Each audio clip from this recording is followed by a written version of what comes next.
الحمدللہ والسلام علی رسول اللہ اما بعد باب من اجاب الفتیہ، باب ہے کہ جو جواب دے فتوے کا، بے اشارت الید، ہاتھ کے اشارے کے ساتھ، والراس، یا سر کے اشارے کے ساتھ۔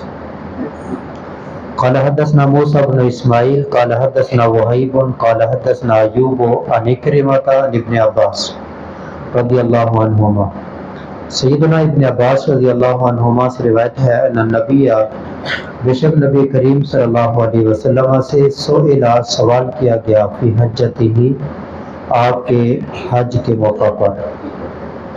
فقال، ایک آدمی نے کہا، ذبحت، میں نے ذبح کر لیا، قبل ان ارمیہ، رمی سے پہلے، جمرات کو، جمرے کو کنکریاں مارنے سے پہلے۔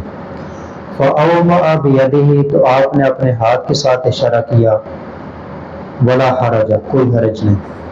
پتہ نہیں کیسے اشارہ کیا ہوگا، تو ہاتھ کا ایسا اشارہ جس کا مطلب کہ اس نے کہا میں نے یہ کام کری، کہا کوئی حرج نہیں۔ ایک ہے کہ غلط کیا ہے کہ آپ نے ٹھیک نہیں کیا، اور ایک ہے کوئی حرج نہیں۔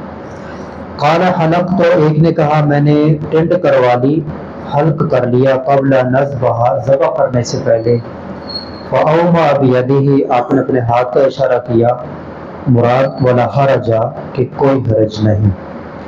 تو مفتی فتویٰ بول کر دے، زبان سے بول کر بتائے، یا لکھ کر بتا دے، یا ہاتھ کے اشارے سے، یا سر کے اشارے سے، یا جو آج کل واٹس ایپ گروپس وغیرہ ہیں تو اس کے اوپر گوٹے کا نشان آ جاتا ہے، یا ٹک کا نشان لگا دیتے ہیں، تو یہ ان کا فتویٰ ہی سمجھا جائے گا۔ اللہ کریم سے دعا ہے کہ اللہ کریم ہم سب کو علم نافع کی دولت سے مالا مال فرمائے۔ وما علی الا البلاغ المبین۔